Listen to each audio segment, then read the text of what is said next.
Surajit Ghosh Vlog.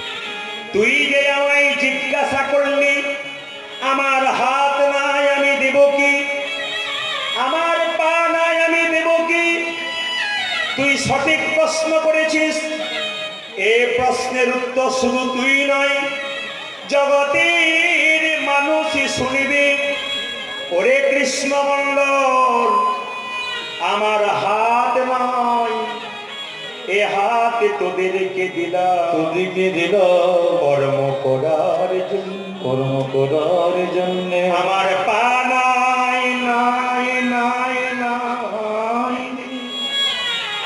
আমার পা নাই, এ পা তোদেরকে দিলাম। এ কর্ম করতে গেলে এক জায়গা থেকে অন্য জায়গা যেতে হবে বলে ভগবান কি সুন্দর বোঝাচ্ছি। দেখুন, আমার যা ছিল সব তো তোদেরকে দিয়ে দিলাম।